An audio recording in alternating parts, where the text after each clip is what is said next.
Bonjour, qu'est-ce qu'un verbe transitif? Qu'est-ce qu'un verbe intransitif? Alors retenez bien cette définition. Un verbe transitif est un verbe qui est suivi d'un complément d'objet. Un verbe intransitif est un verbe qui n'est pas suivi d'un complément d'objet. Je vais prendre des exemples. Si je dis I am eating a cake, le verbe eat est suivi du groupe nominal a cake. A cake est le complément d'objet direct du verbe eat. On va donc dire ici que eat est un verbe transitif. Il est suivi d'un complément d'objet. Nous allons même préciser que ce verbe est transitif direct puisque le complément d'objet qui suit eat est un complément d'objet direct. Cela signifie que c'est un groupe nominal qui suit le verbe eat et non pas un groupe prépositionnel. On parlera de complément d'objet indirect quand le verbe sera suivi d'un complément introduit par une préposition, autrement dit d'un groupe prépositionnel.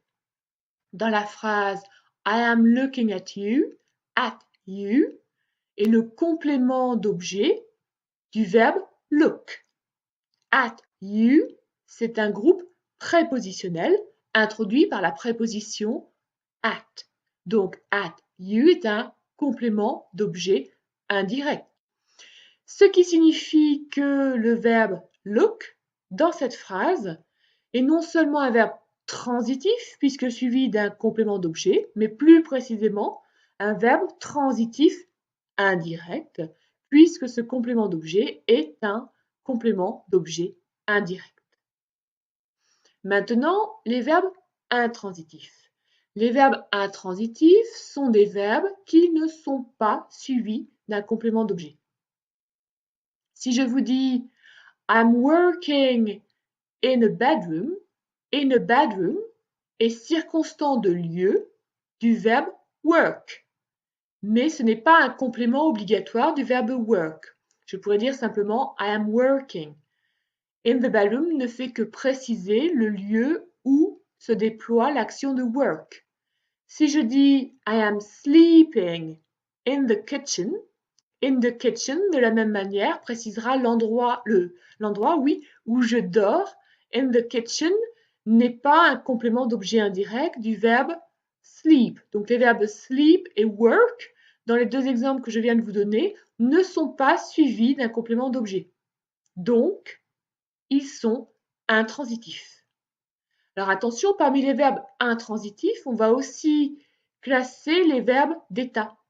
Vous savez normalement que les verbes d'état sont suivis d'un attribut du sujet.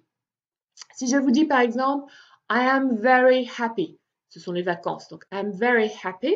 Very happy, le groupe adjectival very happy, permet ici de qualifier l'état de I. Donc on va dire que par l'intermédiaire du verbe be, la propriété very happy est attribuée au sujet I. C'est pour ça qu'on va dire que very happy est attribut du sujet I. Attribut du sujet, ce n'est pas complément d'objet. Donc be n'est pas suivi d'un complément d'objet, mais bien d'un attribut du sujet ici. Ce qui signifie que be n'est pas transitif. Il n'est pas suivi d'un complément d'objet. Be, le verbe d'état be, est donc un verbe intransitif. Ce qu'il faut que vous reteniez aussi, c'est que suivant le contexte, certains verbes pourront avoir un fonctionnement transitif ou intransitif. Si je reprends l'exemple du verbe look, dans la phrase I am looking at you était le complément d'objet indirect de look. Si bien que je vous ai dit que look était un verbe transitif indirect. Mais si maintenant je vous donne l'exemple She looks very nice. Very nice, groupe adjectival, permet d'attribuer une propriété à she, au sujet she. Look ici fonctionne exactement de la même façon que le verbe be. Il y a une légère différence sémantique, mais je pourrais paraphraser she looks very nice par she is very nice. Donc very nice dans la phrase she looks very nice n'est pas complément du verbe look, c'est l'attribut du sujet she.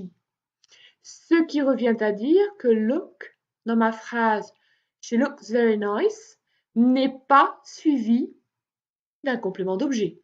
Donc, look n'est pas transitif. Look, dans cette phrase-ci, connaît un emploi intransitif. J'espère donc que cette vidéo vous aura permis de comprendre mieux la différence entre verbes transitifs, qu'ils soient transitifs directs ou transitifs indirects, et verbes intransitifs. Si vous souhaitez en savoir plus ou si vous souhaitez faire quelques exercices d'application, je vous renvoie comme d'habitude à la syntaxe de la phrase anglaise, publiée aux presses universitaires de Rennes dans la collection Didacte anglais. Je vous souhaite bon courage pour vos révisions et nous nous retrouvons très prochainement pour probablement une vidéo consacrée aux verbes ergatifs. Au revoir.